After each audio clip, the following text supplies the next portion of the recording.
Chamacos, ya estamos de regreso en el el Congreso Internacional de Psicología, edición 2025. Estamos muy contentos porque no nos tocó ir a misa, nos tocó venir aquí a la Posilga a escuchar, pues nada más y nada menos que una súper invitada de lujo, posilguera a partir de hoy, posilguera que se incorpora a esta gran comunidad. ¿Cómo estás, Saraí? Bienvenida a la Posilga. Hola, muy bien, muy buenos días, domingo. Sí, en lugar de estar en misa, estamos por acá. En lugar de estar en misa, estamos por acá. Pero bueno, también aquí vamos a hablar de cosas muy espirituales. Por supuesto que vamos a tocar temas sumamente interesantes, porque de eso se trata. Se trata de aprender, se trata de darnos un espacio para estar acá compartiendo grandes experiencias de vida, grandes aprendizajes. Y bueno, en la semana estuvimos compartiendo por allí avances de lo que venía para el post del Congreso. El día de ayer tuvimos ya nuestras 3 primeras intervenciones, 2 conferencias, un podcast. Hoy vamos a arrancar con broche de oro con psico-oncología y además viene un día muy, muy cargado.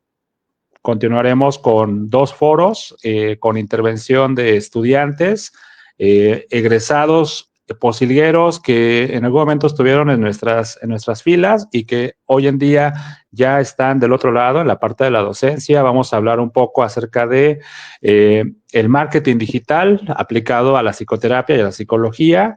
Después de la comida vamos a abordar precisamente el tema de la adolescencia. Luego viene nuestra conferencista internacional desde Colombia, va a estar presentándonos por ahí algunas cuestiones de psicología cognitiva y cerramos con un reencuentro de egresados de la primera generación de psicólogos de la Autónoma del Estado de Hidalgo, quienes, pues, después de, ya estaba checando, después de 26 años de habernos conocido, pues seguimos tan frescos como el primer día.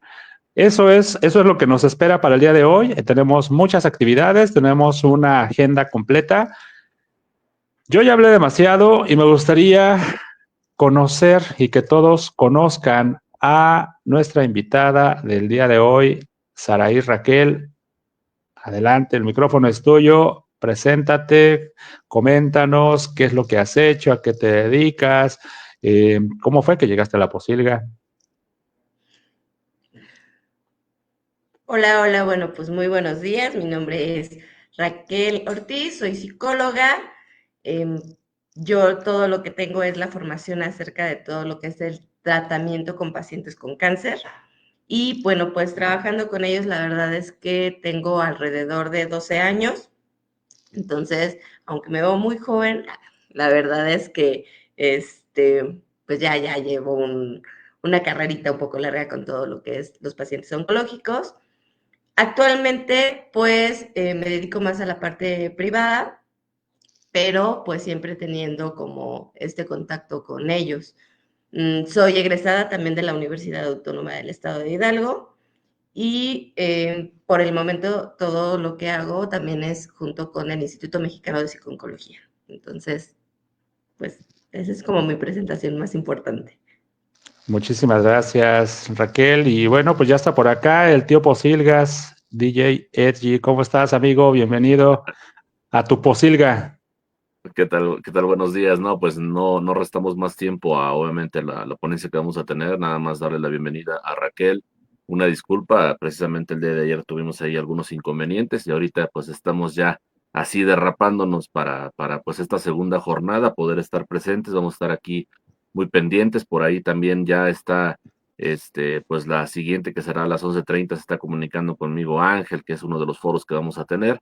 Así que nada, pues antes que nada, felicitarte por la jornada de ayer, amigo, por todo el desarrollo que se está llevando del Congreso, que es por harto complicado. Y bueno, pues darle la bienvenida a Raquel, también como me escuchaba yo, pues hermana Garza, y pues obviamente dando la continuidad de lo que estaremos hablando hoy en la noche con los egresados de primera generación, ¿no? La continuidad de lo que en su momento nos tocó nosotros iniciar, pero que afortunadamente ese inicio ha sido para construir y cada año se va y se sigue manteniendo un prestigio por parte de psicología de la Autónoma. Y bueno, nada más para terminar, pues obviamente la Posilga pues ha evolucionado y ha dado sí un inicio a partir de lo que era ICSA o de lo que era de la Autónoma, pero afortunadamente, bueno, pues hemos podido relacionarnos incluso de manera internacional. Así que bienvenida, Raquel, un gusto el tenerte en la Posilga, un gusto que participes y que ya seas parte de esta comunidad. Y bueno, pues amigos, nuevamente felicitarte y por aquí estaremos ya pendientes en esta segunda jornada hasta donde terminemos. Yo creo que vamos a estar terminando por ahí de las 10, 11 de la noche, si es que el cuerpo aguanta. Si es que el cuerpo aguanta, definitivo, amigo. Pues sí, ya es parte de lo que hemos hablado mucho en esta gran comunidad que se llama Efecto Posilga. Precisamente Raquel es parte de este Efecto Posilga. Es este llamado tal vez a casa, tal vez a compartir los conocimientos.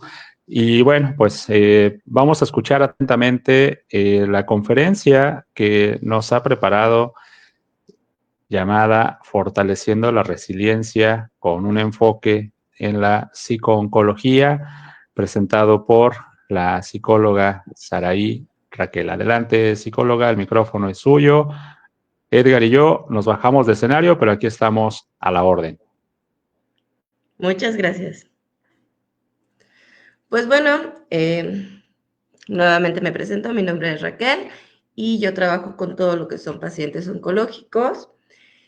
¿Y por qué? ¿Por qué con los pacientes oncológicos? ¿Qué tiene que ver todo el tema del cáncer con la cuestión de la psicooncología o la psicología? Pues recordemos que el tratamiento es médico, pero la experiencia es profundamente humana.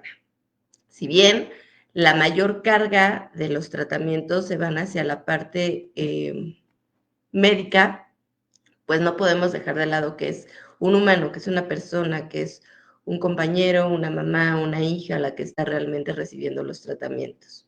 Entonces, por eso es que se hace esta unión entre la psicología y la oncología, ¿no?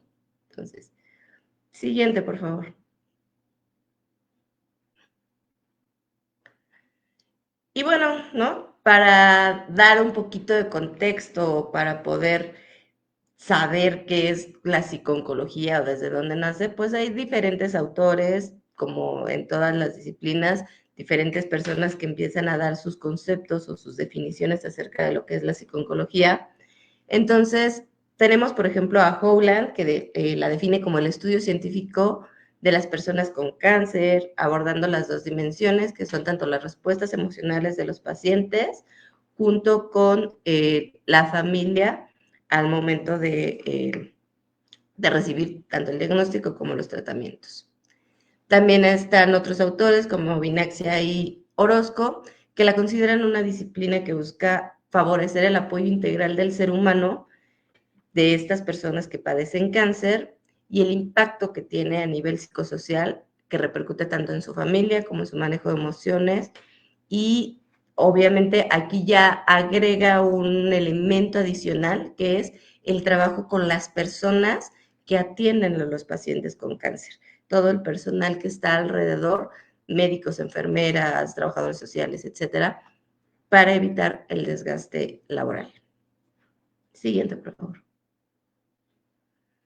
Pero bueno, pues para pronto, para ya no irnos como más allá, la psicooncología es una rama de la psicología de la salud, es una subespecialidad de la psicología de la salud que se dedica al estudio y al tratamiento de todos los aspectos emocionales, sociales, psicológicos y espirituales, ahí me faltó ponerlo, y espirituales de las personas afectadas por el cáncer y sus familias a lo largo de todas las etapas de la enfermedad. Y vaya, su campo de acción va desde el diagnóstico hasta la cuestión paliativa, incluso el duelo. Aquí en esta cuestión de que va desde el diagnóstico, actualmente ya está, o más bien ya no se habla que desde el diagnóstico, porque incluso antes del diagnóstico existe esta crisis, existe esta ansiedad. Desde el momento en el que empieza a haber cambios en el cuerpo, desde el momento en el que algo, una bolita ya apareció, o que estoy bajando muchísimo de peso y no sé por qué, que tengo evacuaciones frecuentes, etcétera. Todos estos cambios que la enfermedad comienza a producir en el cuerpo, desde ahí empieza esta cierta angustia, esta duda de qué es lo que está pasando conmigo. Entonces, no, va incluso mucho antes del diagnóstico, mucho antes de tener un resultado de patología como tal.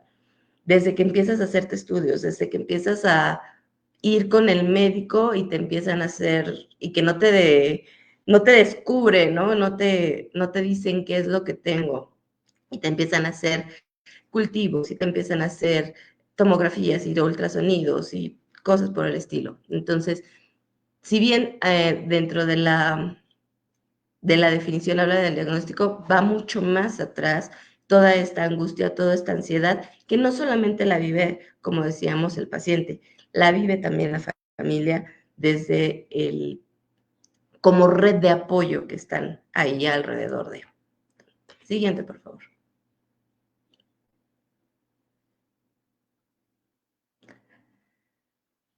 Y bueno, hay diferentes cambios ante el diagnóstico.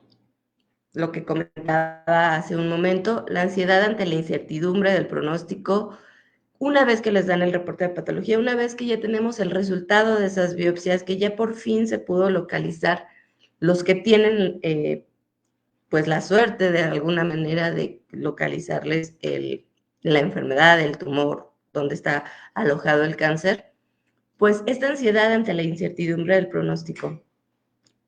De medios como las películas, el radio, etcétera, decir la palabra cáncer muchas veces se asocia a muerte, es como la conexión inmediata.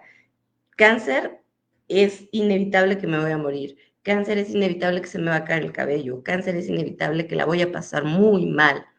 Entonces, esta ansiedad ante la incertidumbre del pronóstico, ¿qué va a pasar conmigo? Si tiene cura, no tiene cura, me voy a morir, qué voy a tomar, y si el doctor se equivoca, etcétera. Entonces, todas estas situaciones que suceden en la paciente.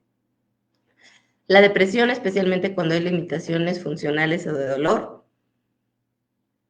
el no poder, el perder esa independencia, el tener que depender de las demás personas para poder llevar a cabo situaciones cotidianas. Y esto es muy común, por ejemplo, a mí me tocaba ver en los servicios de salud donde tuve la oportunidad de colaborar muchos años, esta situación de personas que eran muy activas o personas que venían de campo, personas que durante toda su vida eran muy aguerridas y que en determinado momento, con el diagnóstico, pues obviamente toda su dinámica tenía que cambiar, ¿no?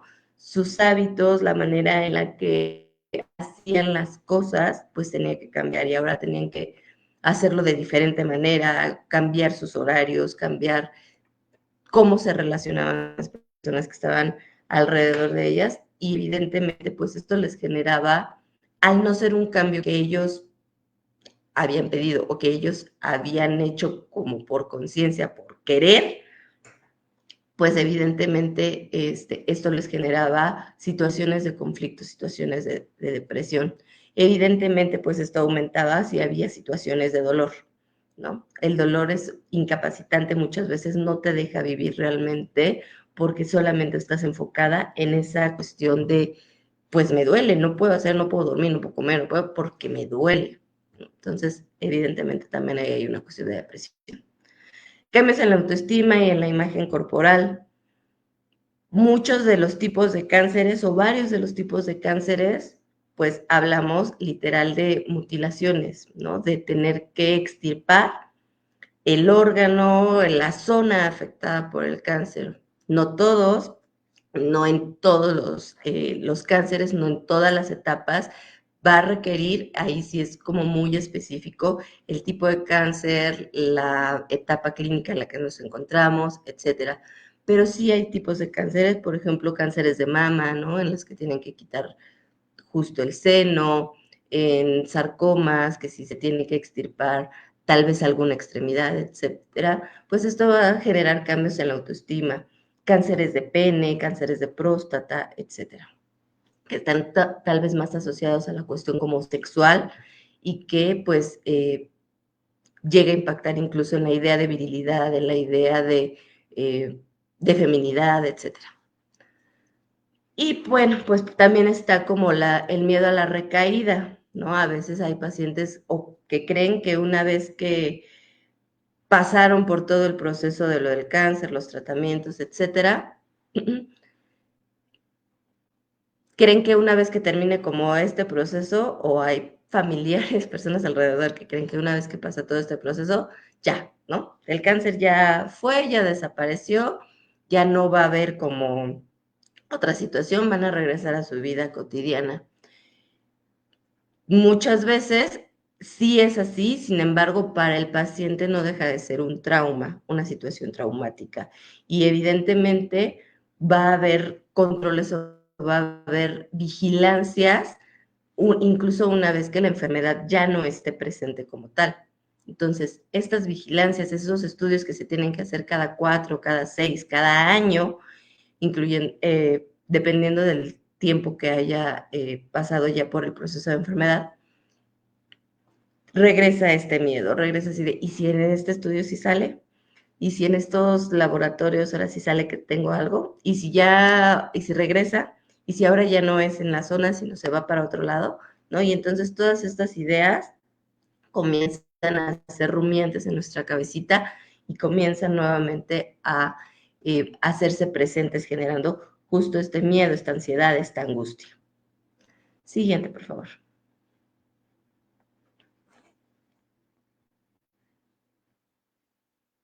Y bueno, aquí coloqué unas estadísticas muy generales que se han obtenido como de diferentes estudios que se hacen en México, particularmente quienes más trabajan con estadísticas y demás, son el Instituto Nacional de Cancerología, son como los que se llevan como la parte fuerte en investigación o en estadísticas, pero existen otros hospitales, siglo XXI, 20 de noviembre, etcétera, pero no hay una estadística formal con respecto a los pacientes que tienen problemas psicológicos durante el tratamiento oncológico. Entonces, estas son como estadísticas muy generales a partir de diferentes estudios que se hacen, pero pues no hay un INEGI que esté llevando la contabilidad de los pacientes que padecen problemas emocionales durante la transición por un tema de cáncer. Entonces, de manera muy general, se dice que entre el 15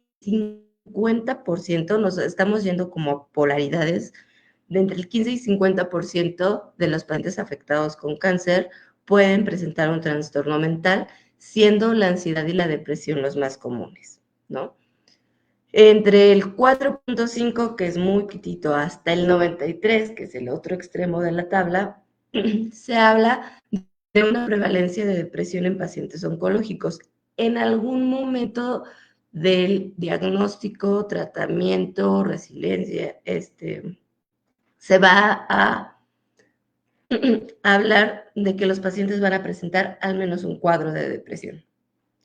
Durante el diagnóstico, por la incertidumbre, durante los tratamientos, por el malestar general propio o los efectos secundarios propios de los tratamientos, durante toda la cuestión del...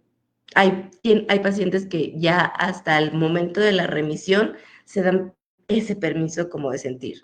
Están tan enfocados durante todo el proceso desde el diagnóstico hasta el tratamiento, que están enfocados, están corriendo y están pensando, están evadiendo confrontar esas situaciones de emocionalidad hasta el momento de la remisión. Y al momento en el que les dicen, bueno, pues por el momento ya vamos a iniciar con la vigilancia formal, hasta ese momento, perdón, se permiten sentir.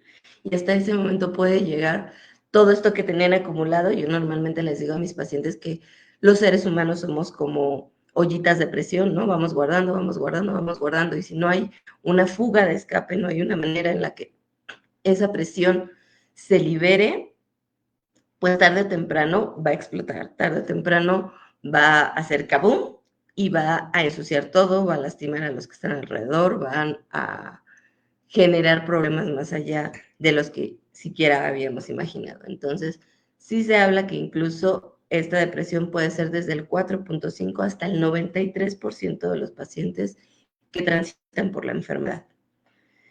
Y bueno, la presencia de trastornos emocionales puede afectar negativamente la adherencia al tratamiento y riesgo de la mortalidad. Tal vez en algún momento habrán escuchado o si han tenido como contacto con pacientes que padecen alguna enfermedad crónico-degenerativa, no precisamente cáncer, pero muchas veces esta cuestión de, pues ya, ¿no? Ya me dio, ya no importa, pasa. Tal vez uno de los ejemplos más comunes también es con los pacientes que tienen, que transitan por diabetes o algo, o hipertensión. Ya me dio, de algo me he de morir, ¿no? Ya, no me importa, pues de todas maneras, ¿para qué? Si me voy a cuidar, de todas maneras voy a terminar mal, etcétera, ¿no? Esta falta de adherencia al tratamiento de, hoy no me voy a tomar las pastillas, pues ya, de todas maneras, como quiera me voy a morir, o me voy a morir completa, ¿no? Muchas veces en esta cuestión de cáncer es, si yo me voy a ir completo. Entonces permiten que la enfermedad avance, permiten que la enfermedad sea quien tome las decisiones. Normalmente yo les digo a mis pacientes, dejas que la enfermedad siga tomando las decisiones, la responsabilidad.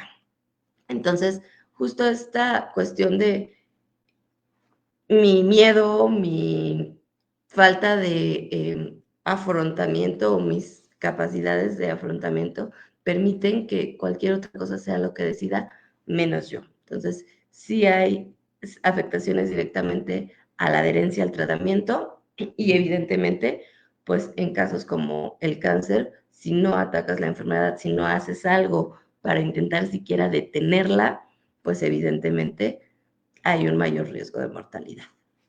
Siguiente, por favor.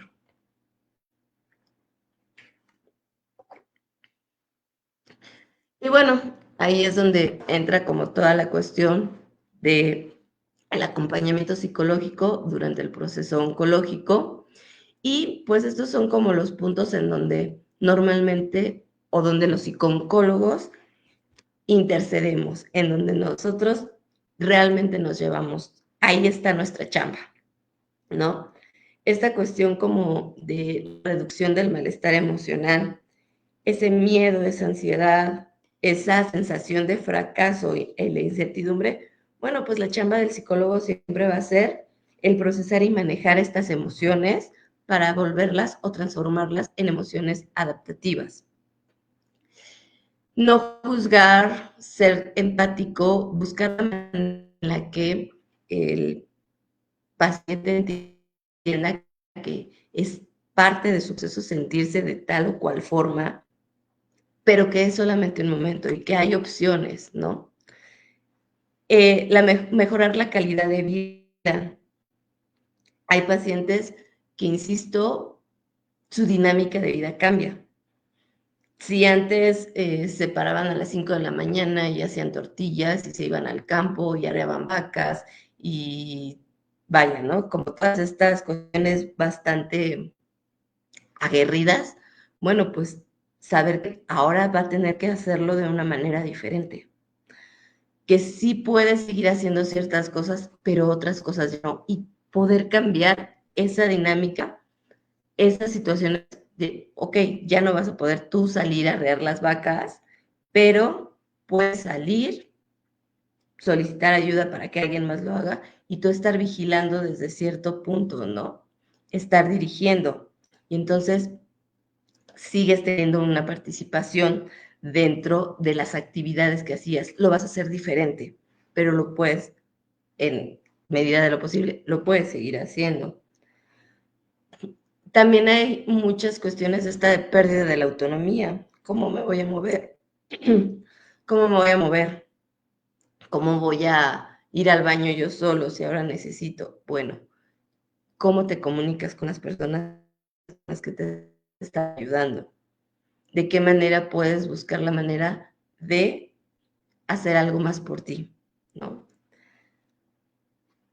El bienestar social, psicológico y emocional, pero sobre todo espiritual de los pacientes, es ahí donde nosotros los psicólogos vamos a participar, generar ideas junto con el paciente de cómo se pudieran hacer estas cosas que el paciente ya está acostumbrado, insisto, de una manera diferente, o cambiarlas, modificarlas por otras situaciones que tal vez no se ha dado cuenta que también son importantes para él o que también pudiesen llegar a gustarle. Esto va de la mano junto con el fomento de la adaptación.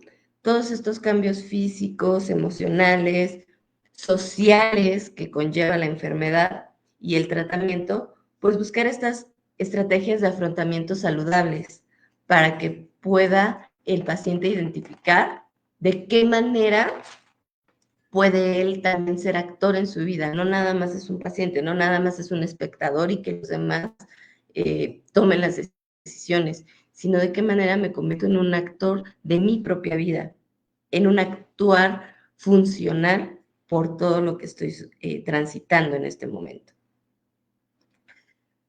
Va de la mano junto con la toma de decisiones, el fortalecer toda la comunicación con el cuerpo médico, con las personas que están tratando la enfermedad y que sea, insisto, una participación activa en estas decisiones. Una vez que tengo la comunicación, yo les digo siempre a mis pacientes, la información nos da poder. Ahora que tengo toda la información, ¿qué me va a pasar? ¿Qué voy a hacer? Ahorita que ya no queda ninguna duda, bueno, pues entonces ahora sí tomar una decisión informada, una decisión que de acuerdo a mi vida, a lo que quiero, a lo que, como visualizo esta etapa de mi vida, va en sintonía con lo que voy a decidir, va en sintonía con lo que me están ofreciendo, ¿no? Y también es válido que en determinado momento, ya con toda esta información real, fidedigna, etcétera, también es válido que diga el paciente, pues yo ya no quiero nada. Pero una vez que tiene toda la información, no desde el, tienes cáncer, entonces ya no quiero nada. No, espérate, ¿qué opciones, qué etapa, de qué manera se te puede apoyar? ¿No? Igual tienes un cáncer de piel, un vaso celular, que únicamente con la resección, y la vigilancia, pues probablemente ya no haya mayor tema, no pone tu vida en riesgo, ¿no? Pero tú escuchaste la palabra cáncer y en automático te bloqueaste y ya no quieres saber nada más.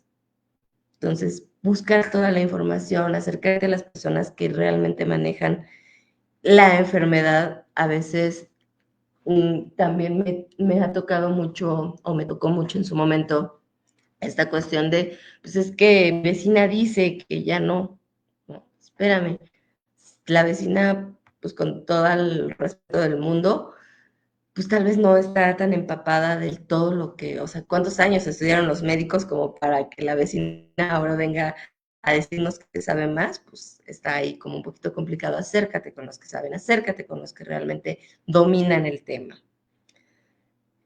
La contención y la expresión emocional, también dentro de nuestras funciones como psicólogos y oncólogos está esta cuestión de la contención y la expresión emocional. A veces, y esto también es muy común, los pacientes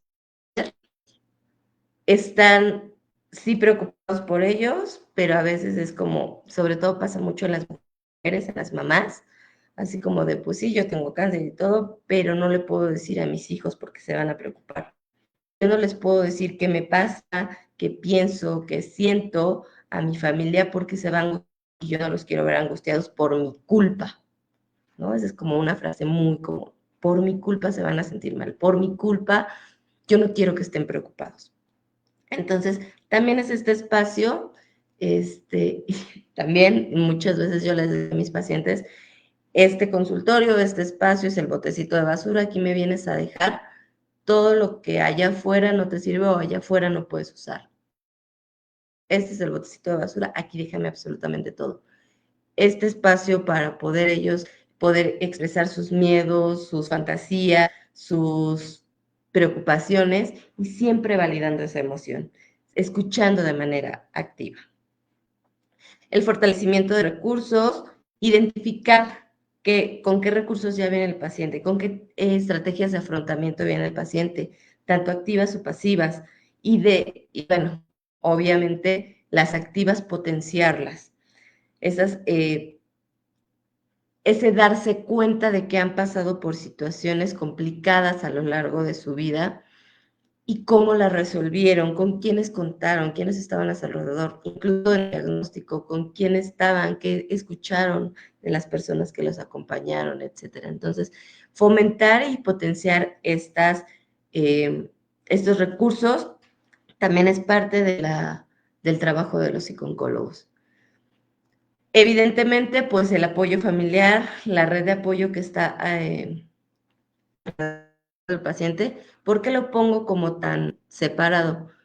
Hay pacientes que muchas veces pues, no tienen apoyo familiar, la familia no es precisamente la que más los ayuda a sobrellevar diferentes situaciones, sino son amigos, son vecinos, son mismos compañeros que están atravesando por situaciones de enfermedad similar, son las personas que muchas veces están ofreciéndoles esta red de apoyo, esta contención, esta socialización funcional. Entonces, por eso hago ahí como la separación. Y pues la prevención y el manejo de trastornos mentales, no solamente como para los pacientes o las familias, incluso para el cuerpo médico, para el equipo médico, paramédico que está trabajando con los pacientes. Evitar el síndrome de burnout, ¿no? Recordemos que el personal médico normalmente estamos lidiando con esta cuestión o en algunos casos de una muerte inminente, pero desde la cuestión de la oncología muchas veces son procesos muy largos, ¿no? Son procesos en los que tú ya viste a la señora que llegó con el niño chiquito y que entonces estuvo en diferentes esquemas de tratamiento y resulta que le funcionaron, pero nada más un ratito y la enfermedad regresó, y etcétera, ¿no? Y ya viste al hijo grande y llega el otro hijo que estaba en Estados Unidos y regresa, y tienes toda esa conexión y toda esa, pues, empatía con las personas que los rodean. Entonces, de alguna manera te vuelves también parte de sus vidas y, insisto, a veces son procesos muy largos en los que de alguna manera pues estás ahí con el paciente, estás ahí con su familia, estás haciendo una conexión con esos seres. Y si en algún momento llega alguna cuestión, insisto, como de que la enfermedad regresó o que el paciente por alguna situación los tratamientos no funcionaron y llegó a un punto paliativo o que incluso murió, pues evidentemente eso también puede llegar a afectar al personal de salud, al que estuvo tanto tiempo involucrado o al que estuvo tan involucrado con esa familia, ¿no? A veces hay historias, dicen por ahí que la realidad supera la ficción, y claro, por supuesto, ¿no? Hay situaciones en las que dices, ¿en qué momento mi paciente fulanito de tal, ¿no? Te acuerdas del nombre, te acuerdas de la persona, de la cara, de la familia, ¿no?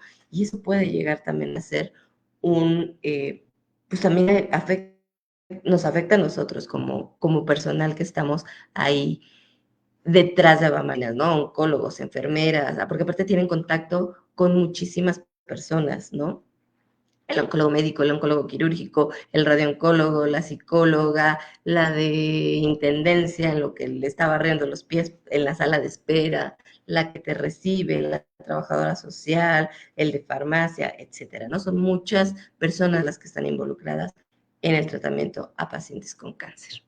Entonces, también la atención al manejo de trastornos mentales para el paciente, para la familia y para el personal que está actuando con ese ente.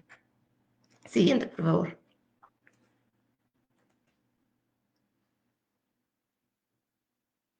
Y bueno, aquí como la palabra clave, la que se va a llevar como toda la atención, es la parte de la resiliencia, que es la capacidad para adaptarse positivamente a la adversidad.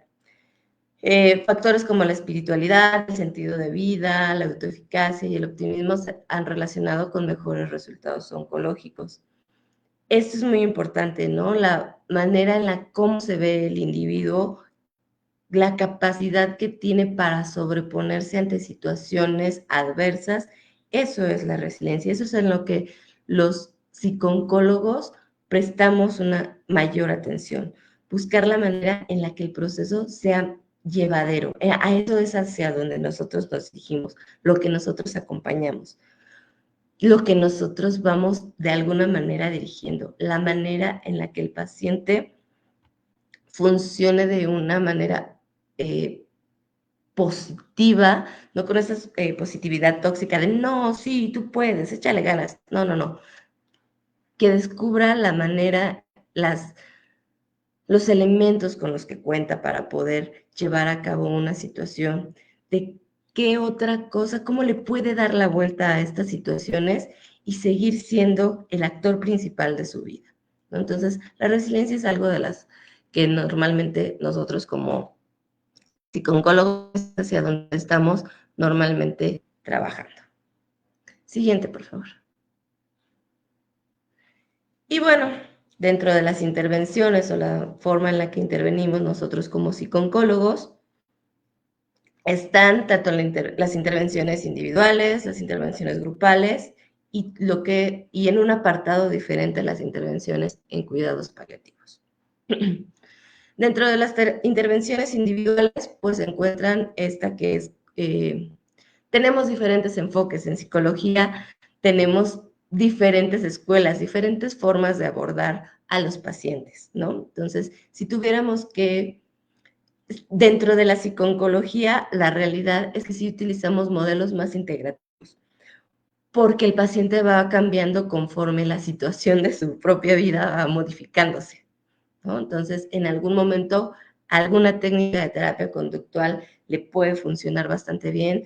A veces, el mindfulness es lo que en ese momento el paciente necesita, porque justo como todo estas situaciones que conlleva la enfermedad van siendo una montaña rusa, pues del mismo modo las intervenciones que se van haciendo con el paciente van modificándose de acuerdo al momento, de acuerdo a la situación por la que está atravesando el paciente. A veces están preocupados por su salud, a veces están preocupados por el dinero, a veces están preocupados por su familia. Es todo un cúmulo de situaciones y trabajamos con la necesidad del paciente. En este momento, ¿cómo puedo apoyarte? ¿Cómo puedo acompañarte para la situación que estés viviendo, ¿no? Entonces, utilizamos ciencia y psicología modelos un poco más integrativos. Insisto, dentro de las intervenciones individuales, pues está la terapia cognitivo-conductual para trabajar síntomas ansiosos, síntomas depresivos, estos pensamientos y creencias rumiantes, se hacen reestructuraciones cognitivas. Desde la terapia de aceptación y compromiso, pues esta flexibilidad psicológica, esta reconexión con nuestro pensamiento y nuestro actuar. El mindfulness y relajación, pues muchas veces con pacientes que tienen dolores para cuidar toda esta parte del manejo del dolor y la ansiedad. Perdón. Aprender a respirar, estar aquí, estar ahora, buscar la manera en la que sienta su dolor y lo pueda canalizar, no nada más que lo esté sufriendo, sino que lo esté plenamente consciente de dónde le duele, de qué manera le duele, y escuchar ese dolor, decimos muchas veces desde la psicología, escuchar ese dolor, qué nos está diciendo, hacia dónde nos quiere llevar, desde la técnica mindfulness. La intervención grupal, pues bueno, permite compartir experiencias, reducir el aislamiento, ver que hay personas que están pasando por situaciones similares a la mía y de qué manera ellos lograron resolver. Tal vez no estamos viviendo externamente la misma situación, pero de qué elementos le funcionaron al otro y que pudiera yo poner en práctica para mi misma situación o que podrían darme ideas para poder sobrellevar mi situación personal. También dentro de las intervenciones grupales, bueno, pues se habla de la psicoeducación. Yo siempre les digo, es esta traducción entre la terminología médica y nuestra cotidianidad, nuestro día a día, ¿no? Hay a veces dentro de la misma dinámica, como ya de estar muy empapados y de estar viendo muchos pacientes, muchas veces el personal de salud nos olvidamos que hay términos que la mayoría de la población no domina como tal, ¿no? Y entonces es así de, ya fue por su inmunohistoquímica, ¿y qué es eso? ¿Y dónde me la tienen que dar? Pues allá en patología, su resultado de patología, etcétera, ¿no? X. Terminología muy técnica que muchas veces para el paciente pues es la primera vez que se enfrenta con algo similar. Entonces, esta psicoeducación en cuanto a terminología, en cuanto a autocuidado, en cuanto a modificación de hábitos, al escuchar su cuerpo, a X, toda esta psicoeducación también es funcional dentro de una intervención grupal, también dentro de la individual, pero vaya, es más rica, se alimenta más dentro de una intervención grupal. La detección de sobrecarga emocional, obviamente, y el acompañamiento en etapas finales y duelo anticipado, ¿no? Al hacer espejo, al espejearte con otras personas que están pasando, insisto, por situaciones similares, porque hablando de cáncer nunca es igual un paciente a otro, sino hablando de situaciones similares. Por ejemplo, a mí en algún momento dentro del grupo que yo tenía, a veces llegaba ya la familia, ¿no? Ya sin el paciente. Llegaba la familia a compartirnos su experiencia, cómo había ellos transitado la enfermedad de su mamá, de su papá, de su hijo, de su etcétera. Y daban este acompañamiento de los pacientes actuales a los que estaban transitando por la enfermedad, de cómo es que podían ellos realizar determinadas tareas, ¿no? O cómo la visión desde los que acompañaban, cómo veían determinadas situaciones. Me hubiera gustado que mi mamá me fuera más honesta conmigo y me dijera que sí le duele, en lugar de que yo le preguntaba y nada más la veía retorcerse y me decía, nada, nada, tú tranquilo, no pasa nada, ¿no? Y entonces esto te da también luz de cómo te tienes que comunicar, qué cosas funcionan o qué no. Entonces, la intervención grupal es bellísima, es buenísima. Y la intervención en cuidados paliativos, pues esta facilita la expresión emocional, reducir el sufrimiento y ayudar a construir un cierre vital, digno y sereno. Hay pacientes con los que pues los tratamientos ya no son curativos, son meramente paliativos, con cuestiones de dolor, con cuestiones de comodidad para el paciente y que aún en este punto el paciente puede identificar su sentido de vida, ¿no? Muchas veces al momento en el que los pacientes se van a un proceso paliativo, pierden el sentido de vida, ya no quieren nada y nada más le están pidiendo a Diosito que por favor se los lleve. No, espera, sigues aquí y mientras sigas aquí hasta el último momento, ¿qué quieres dejar? ¿Cuál es tu legado? ¿Cómo quieres trascender? ¿Cuál es tu idea de estar aquí y ahora, ¿no? Entonces, toda esa intervención también en cuidados paliativos, hacer un cierre vital y digno para el paciente y que también va a dejar en paz a las personas, a su red de apoyo. Siguiente, por favor.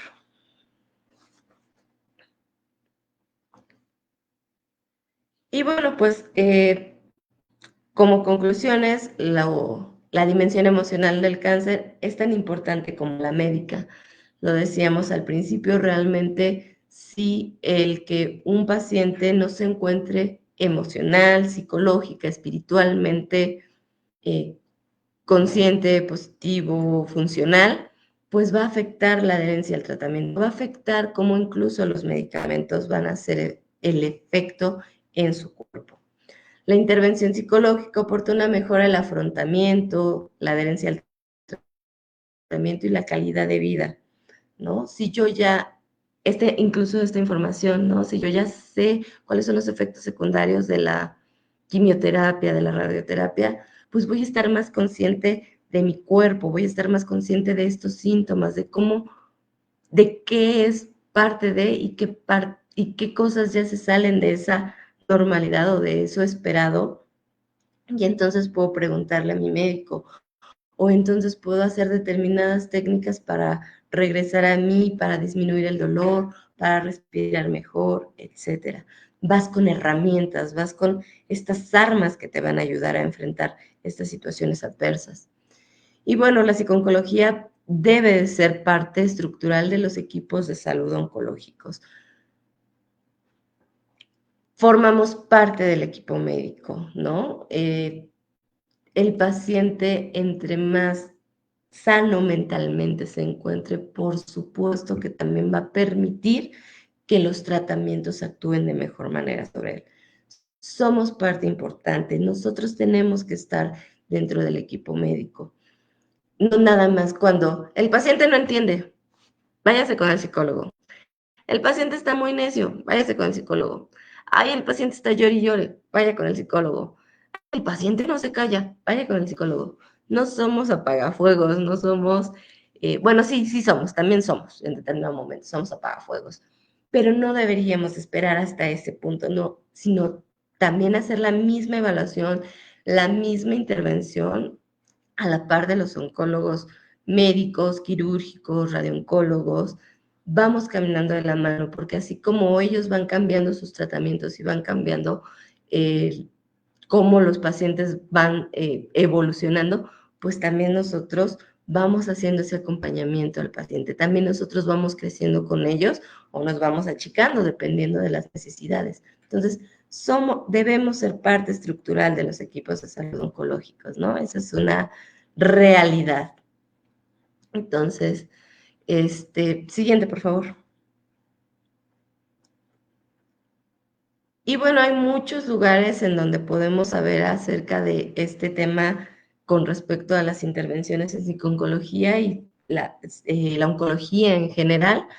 Está la formación de investigación psicosocial oncológica latinoamericana, FIPOL. Ellos normalmente tienen diferentes sesiones, te mandan como información muy a menudo acerca de los avances que se están haciendo, las intervenciones más funcionales acerca de con los pacientes con cáncer, etcétera. El Instituto Nacional de Cancerología es también como de los, aquí en México, de los que más investigación hacen. Tienen incluso ellos su área específica de psicoonco. El National Comprehensive Cancer Network, el NCCN, para pacientes. Ahí también viene información un poco más diluida, un poco más accesible para los pacientes, para los familiares que tienen como ciertas dudas. También, insisto, el trabajo del psicooncólogo es hacer esta traducción. El psicooncólogo debe de tener conocimientos amplios acerca de los tratamientos, del lenguaje técnico. No podemos como nada más decir, no, pues yo nada más veo depresión, yo nada más veo ansiedad, pues lo demás el oncólogo, el médico que se lo diga. Sí, pero tú como psicooncólogo lo tienes también que comprender, insisto, para hacer esta traducción hacia el paciente muchas veces. Es muy común que a veces por pena, por las prisas, por mil y un situaciones, por miedo al médico, cuando el médico les dice, ¿está todo bien? ¿Sí entendió?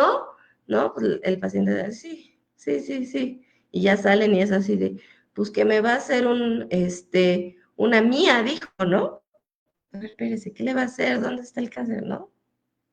Entonces, hacerles la traducción, el psicólogo sí debe de tener un conocimiento amplio con respecto a cierta terminología. No vamos a dar tratamiento, no vamos a dar nosotros el medicamento, no vamos nosotros a dar la consulta, pero por supuesto, oncológica o médico-oncológica, pero por supuesto que nosotros sí debemos de tener como la idea de la terminología de cuál es el proceso para determinados tipos de cánceres, para poder intervenir con el paciente, para poder aclararle sus dudas, para poder decirle, para poderle dar esta psicoeducación. ¿Qué sigue? ¿Qué es lo que puede esperar usted? El Global Cancer Observatory, que lleva también como mucha cuestión de estadísticas y demás, y puse esta revista de psiconcología de la Universidad Complutense de Madrid, porque puedes hacer tu registro y te llega cada determinado tiempo tu revista con los artículos actualizados con respecto a todas las intervenciones que se hacen a pacientes oncológicos, y aunque es madrileña, sacan mucha información de todo lo que está pasando en México, todo lo que está sucediendo actualmente en México. Entonces, por eso es que ahí también puse como la revista de psicología, bastante interesante. Y, pues nada, ya, siguiente, por favor.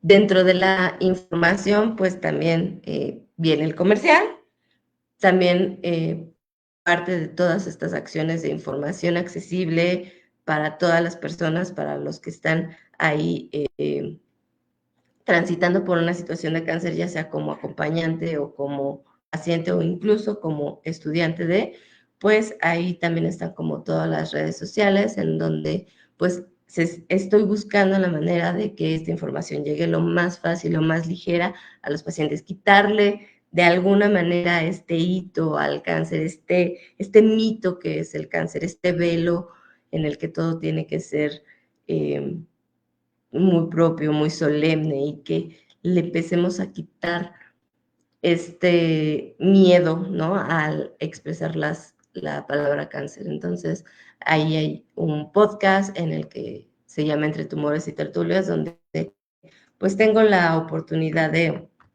compartir experiencias de pacientes que hasta el momento pues cruzaron por la enfermedad o están transitando por ella, y vaya, ¿no? El poder espejear, el que pueda servir para alguna persona que no sepa ni por dónde empezar, ¿no? Que a veces es como lo más triste, no sabemos qué puertas tocar, hacia dónde ir. Entonces, pues también hay como el comercial. Y pues adicional me gustaría como terminar con un par de mensajes que me mandaron mis pacientes, que me hicieron el favor de compartirme y que me pidieron que pudiera como compartir su historia. Esto nada más como a manera de ejemplificar cómo lo ven los familiares y cómo lo ve el paciente a este punto de enfermedad. Y bueno, el primero es, se los leo literal. El caso de mi esposa, al recibir el diagnóstico, fue un golpe muy fuerte, sabiendo que una de mis hermanas acababa de morir de cáncer, un cáncer agresivo y terminal, del cual solo duró 5 meses. Después de su diagnóstico, en la UNEM de DICAM, ella fue muy fuerte y luchadora. Le dieron a escoger entre irse a la Ciudad de México o quedarse en Pachuca. Y ella dijo, si Dios me va a ayudar, lo mismo da en la Ciudad de México que aquí. Tan luchadora es que salió muy bien de su cirugía, quimios y estudios, y en el 2022, días antes de otra cirugía, los cirujanos decidieron suspenderla. No entendieron por qué. Ella ya estaba muy recuperada.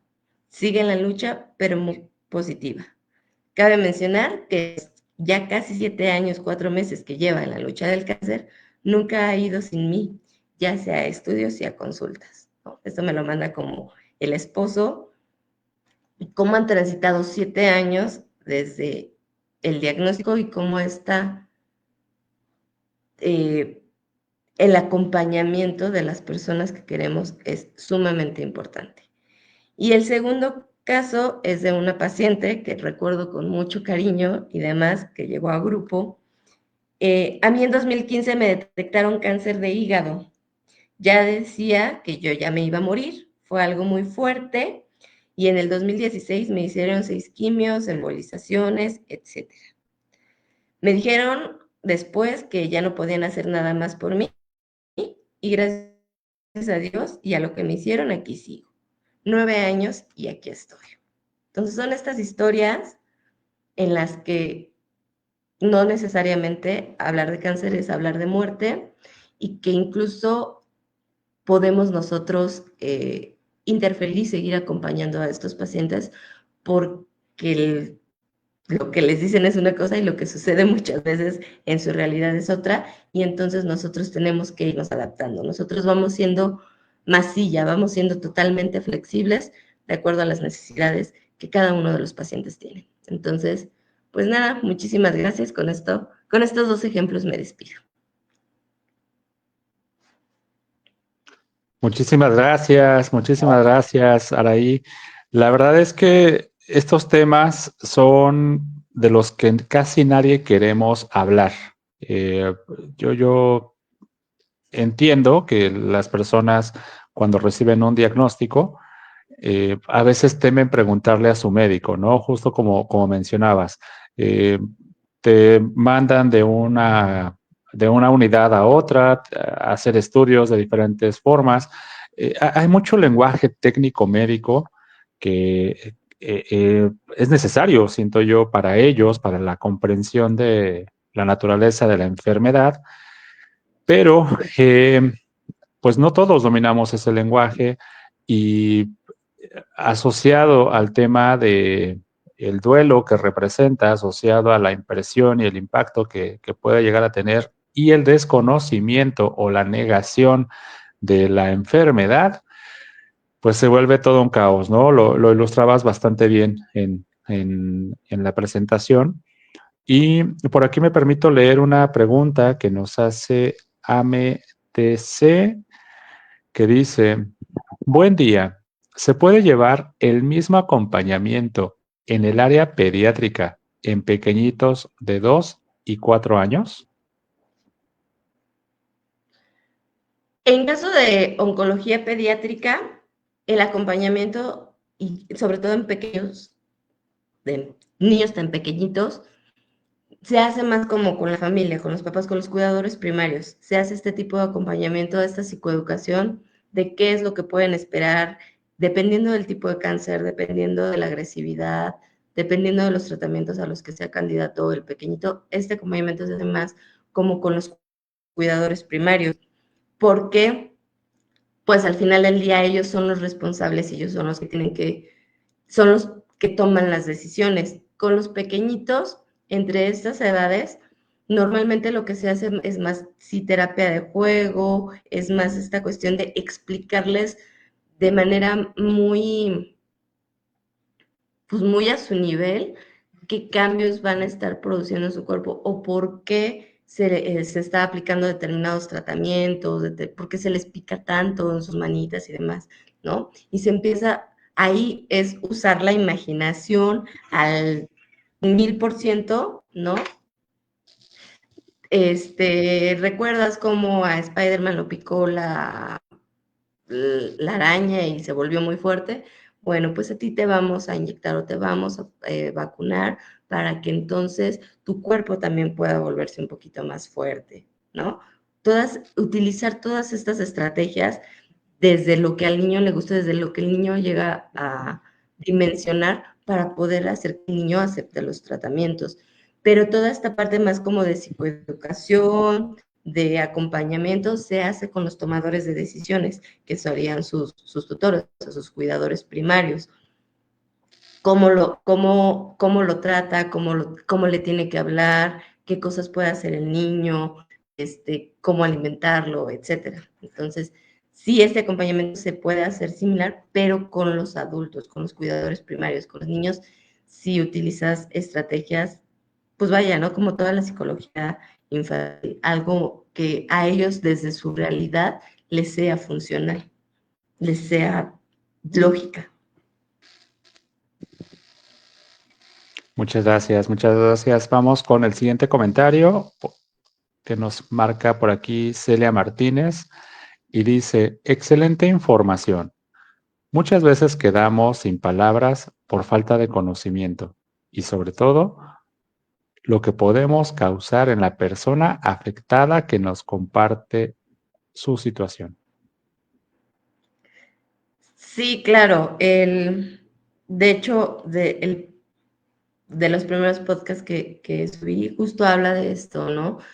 ¿Qué le decimos al paciente? Porque a veces es, oiga, me acaban de decir que tengo cáncer. Chispas, ¿no? Échale ganas. Espérate, pues le estoy echando ganas. Le estoy diciendo lo que me toca y aún así me siento mal y aún así me duele y aún así. Entonces, ¿cómo nos acercamos? A veces las personas no quieren que les digamos algo, nada más quieren desahogarse, nada más lo quieren sacar. Estoy aquí para lo que necesites, es suficiente. Entonces, esas cuestiones de cómo decimos, cómo nos acercamos, porque evidentemente, pues a nosotros también nos da miedo, a nosotros también nos da incertidumbre, ¿no? Por esta idea que tenemos de el cáncer es igual a muerte. Entonces, ¿qué le digo? Puta, híjole, pobrecito, ¿no? Y entonces a veces lo hacemos desde el amor, a veces lo hacemos desde la preocupación genuina, pero eso nos lleva a cometer diferentes errores que la persona está en una sensibilidad extrema, está en contacto con la parte más vulnerable de sí. Entonces puede reaccionar pues de una manera en la que no nos esperamos. Y hay quienes está pasando por un duelo, está perdiendo su salud, está perdiendo sus esperanzas, está perdiendo su forma de vida. Y muchas veces hay quienes actúan llorando todo el tiempo, ¿no? Y llega la persona así de, uy, tienes cáncer, ¿no? Ah, sí. Y de ahí no salen. O hay quienes actúan enojados, ¿no? Sí, ¿y a ti qué? ¿Cuál pobrecita? No soy pobrecita de nada. Yo por eso ya voy al doctor, yo por eso voy, ¿no? Entonces, la manera de reaccionar es diferente. Y desde ahí se va. No, otra cosa que normalmente les digo a mis pacientes es, qué padre estaría que nos dijeran, ¿tienes cáncer? Y ya, nomás tienes cáncer, nomás eres paciente oncológico, enfócate todo tu tiempo, tu esfuerzo, tu dinero, al cáncer.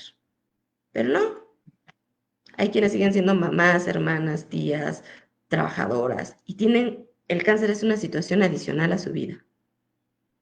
Y tienen que empezar a trabajar con eso. Y entonces te vas a permitir hablar de cáncer durante este periodo de tu vida, pero todo lo demás sigues siendo actor de otros muchos escenarios. Entonces, sí, también a veces nos acercamos desde el amor, pero desde el desconocimiento y desde el miedo, y eso nos puede llegar a generar, a cometer errores, que es para alguien que está extremadamente sensible, pues puede llegar a generar un quiebre, una fisura. Entonces, sí, también hay que ser como muy cuidadosos. Exactamente, exactamente. Me recuerda la frase que me compartía una amiga. Ella atravesó un proceso de duelo y me decía, lamentablemente cuando hice los trámites que tenía que hacer, me di cuenta de que el mundo solamente se detuvo para mí y para mi familia. Todo lo demás siguió corriendo de manera ordinaria. Y creo que lo ilustras bastante bien ahora que lo mencionas. Mm, en un universo paralelo, tal vez ideal, cuando tienes un padecimiento es lo único en lo que tienes que pensar, pero es uno de tantas cosas que traemos en la cabeza. Karime Hackerman dice, gracias por la información, excelente ponente y te manda un aplauso. Ay, gracias. Traje paleros.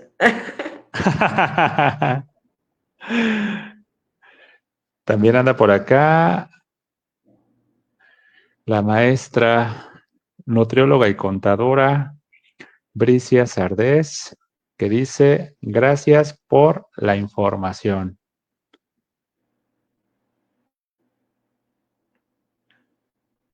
No, al contrario, gracias por estar aquí, por escucharme.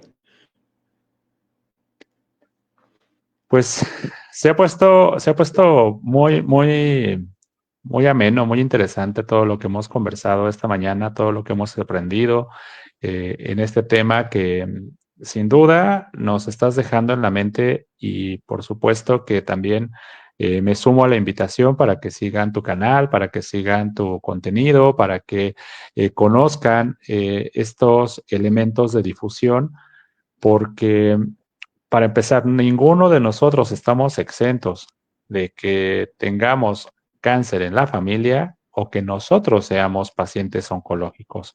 Entonces, es mejor estar informado, definitivo, y dentro de esta rueda de información nos llega una pregunta o un comentario más bien de Fátima Hernández Castañeda, que dice, un tema muy interesante, muy fuerte.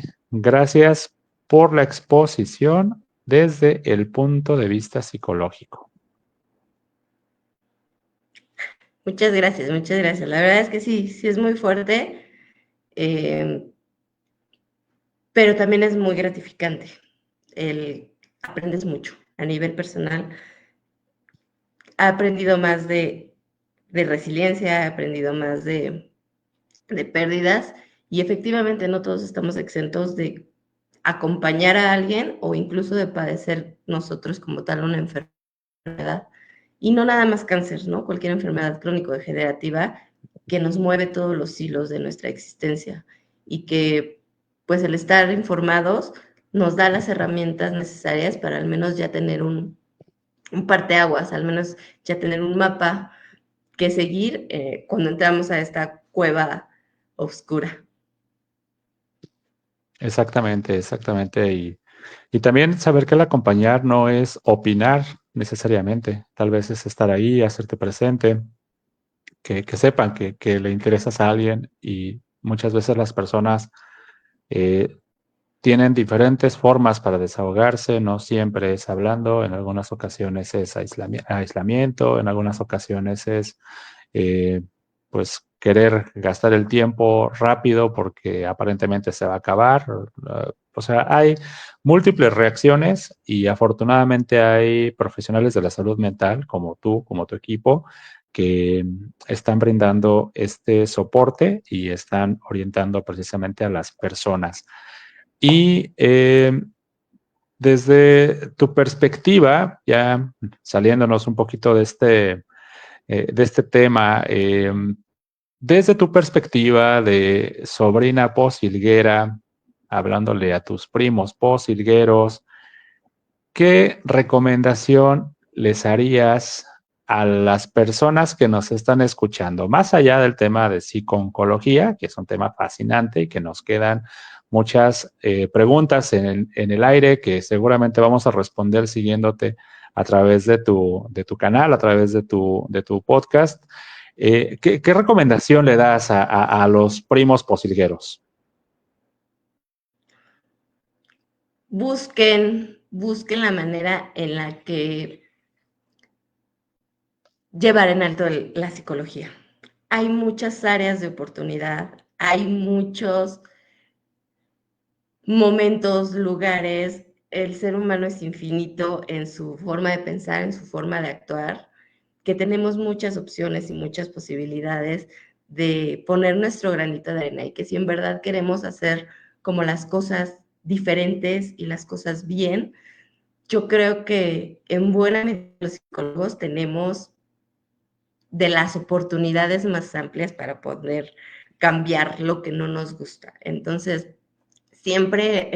hay que buscar y algo particularmente que a experiencia personal me ha funcionado es no se enfrasquen en una sola cosa, no nada más nos quedemos en este discurso de pues yo soy psicólogo y yo nada más sé hacer psicología. No, no es cierto, sabemos hacer un buen de cosas, porque justo con lo que lidiamos y con lo que trabajamos son con seres humanos y los seres humanos somos infinitos, sabemos muchas cosas. Entonces, atrévanse a hacer de todos, desde secretaria hasta ayudante en el quirófano, entren y averigüen, porque eso les da herramientas para poder intervenir en muchos escenarios. No le tengan miedo a a lo que no corresponde a lo que tendríamos que estar haciendo. Entonces, somos infinitos en muchas cosas. Tenemos la capacidad para hacer diferentes situaciones y en esa situación en donde dicen, aquí, ¿qué va a ser un psicólogo? ¿No?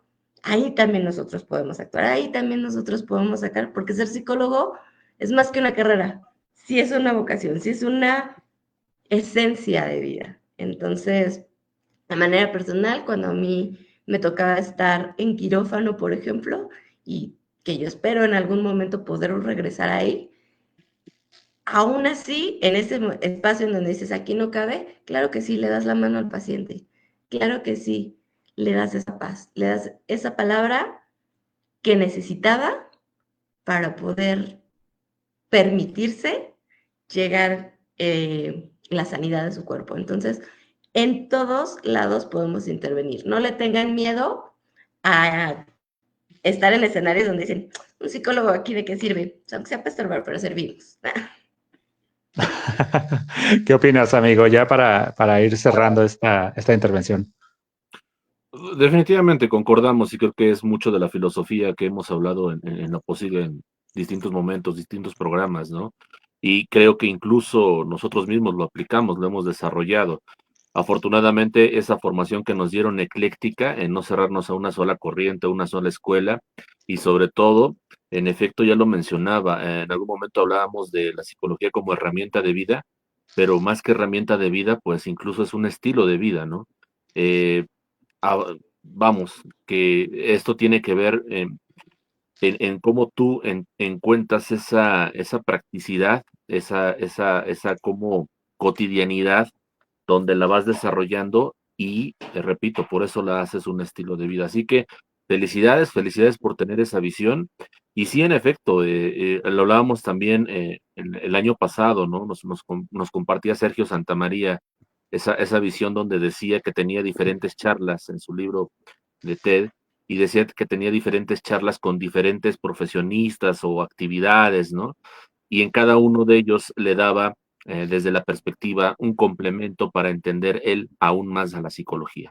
Así que, bueno, pues ya lo mencionas para ir cerrando. Felicidades, felicidades, colega, y sobre todo, pues porque es una de las áreas que obviamente a veces el área de intervención, el área pues donde tú te desarrollas, eh, sí se recibe, pero también entendemos, y lo hemos mencionado también en algunos programas, donde a veces la remuneración no es la que tendría que ser, ¿no? Y esto hablando pues también desde la perspectiva de los sueldos pues manejados en el sector público, ¿no? Desgraciadamente saben de la necesidad de tener a los psicólogos, pero todavía no saben de la necesidad de los psicólogos que tenemos pues también de ganar bien como otras profesiones, ¿no?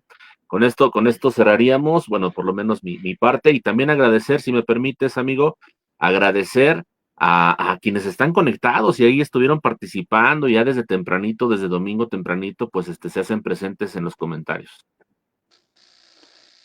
Pues sí, sí, y fíjate que mantuvimos la constancia con los invitados, fue parejito, parejito, no perdimos a nadie en el camino, al contrario, por ahí algunos pasaron, dejaron su reacción, y la verdad es que me gustaría hacer la lectura de esta constancia de participación como conferencista en el POSIL Congreso Internacional 2025 que la Posilga le otorga a la maestra Saraí Raquel Hernández Ortiz, jefe de recursos humanos en el CT de Hidalgo. El POSIL Congreso Internacional de Psicología 2025 se celebró totalmente en línea, o se está celebrando totalmente en línea desde el perfil de Facebook en la Posilga los días 17 y 18 de mayo del 2025 con una duración síncrona de 20 horas de trabajo. Muchísimas, muchísimas felicidades. Un fuerte aplauso para nuestra invitada. Muchísimas, muchísimas felicidades. Bien merecido. Muchas gracias por estar con nosotros compartiendo. Y aprovecho también a lo mejor para invitarte a colaborar con Eros y Psique. Ese es un espacio que tiene por ahí el buen Edgar con los chicos de Universidad Toyancingo. Considero, si me lo permites, amigo, que sería un tema que aportaría bastante a la comunidad de psicólogos en formación. Claro, claro, ya lo sabes, bienvenida cuando le sea posible. Y en efecto, ¿no? Hablamos en la parte de que afortunadamente hay estos espacios, no vamos a decir que seamos el único, hay bastantes espacios, tristemente hay espacios que no tienen la calidad y entonces precisamente nosotros, nuestro compromiso es hacer que lleguen los que tienen calidad, pues a quienes tienen que llegar, ¿no? Que es al público a veces no solamente especializado, porque a lo mejor ahorita se están conectando estudiantes de psicología, colegas, Y Eros y Psique, pues lo que busca es también hacer llegar al público en general la información con personas, pues obviamente con calidad, ¿no? Por aquí hay un comentario de Sandra Lorena Rosas Meneses que dice: felicidades, psicóloga, me ayudaste enormemente en mi cirugía. Al verte, me llenaste de paz y seguridad. Te auguro gran éxito. Bendiciones. Gracias, gracias. La verdad es que sí, la voy a quemar. Porque era esta parte de no le tengamos miedo a entrar a lugares a donde probablemente nos dicen que nosotros no tenemos nada que hacer, ¿no? Y efectivamente, ¿no? Particularmente, y la voy a quemar. Cuando ella entró a quirófano era así de, ¿y Raquel dónde está? ¿Y Raquel dónde está? Y el hecho de que ella se sintiera que yo estaba ahí, que yo la acompañara, fue así como de, ok, ya, vamos a lo que sigue. Entonces, digo, no, no es presunción, no es como que yo, pero sí necesitan muchas veces sentirse cobijados, acompañados, ¿no? Ya todo está haciendo caos alrededor, ya están sucediendo cosas que tal vez ni siquiera me imaginé que pasarían. Y esta mano, cariñito, estoy aquí para ti, puede hacer la diferencia, ¿no? Entonces, este amor, todo desde la psiconcología se hace desde el amor. Bellísimo mensaje, y yo creo que con esto nos despedimos en esta primer conferencia inaugural de la segunda jornada o la jornada matutina del POSIL Congreso Internacional 2025. Aún viene mucho trabajo por delante. En unos 15 minutitos más, 10:30 de la mañana, va a estar con nosotros alumnos de primer semestre de psicología de la Universidad del Valle de México, con un foro que hablarán acerca de la apología del narcocorrido en México. Entonces, solamente como parental advisor, diría que pues tengamos paciencia porque estos chicos, repito, son de primer semestre, apenas están bien tiernitos para estar en estos lugares, pero así nos enseñaron a nosotros, así nos dijeron que se hacen las cosas y lo replicamos nada más. ¿Será que nos hayan tenido paciencia a nosotros, amigo? Yo espero que sí, yo espero que sí. Posteriormente también otro muchacho que queremos mucho, tanto Edgar como yo, con su foro de discusión, el buen Ángel, a las 11:30 de la mañana, igual con algunos chicos, ahora sus alumnos. Ángel en su momento fue nuestro No, alumno. perdón, claro, no, son especialistas Ok. especial. Perdón, tenía la idea de que eran sus alumnos, pero bien, No, Ángel no. trae por ahí un foro de educación especial. Eh, Tenemos por ahí al psicólogo Carrillo, que nos va a hablar de redes sociales y emprendimiento a través de un foro de presentación. Y por la tarde, ya sabemos que vienen muchas cosas más. Por el momento, la posilga sigue al aire. Nos desconectamos 10 minutitos para estirar las piernas, para tomar aire, para aguantar el llanto. Y nos estamos viendo por acá en la siguiente transmisión. Gracias. Hasta pronto.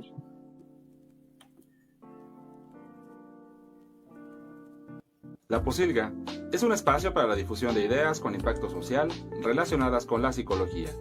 Nuestra misión es integrar una comunidad de profesionales de la salud mental que se reconocen a través de la narrativa de sus historias, que se apoyan en el ejercicio profesional y que comparten una misma identidad para el beneficio de la sociedad. Se despide de ustedes el tío Posilgas, Carlos Gutiérrez, y mi amigo Edgar Gutiérrez, y los invitamos a suscribirse a nuestro canal de Spotify, donde podrán escuchar todos los episodios. Esta fue una producción de La Posilga por el gusto de hacer psicología.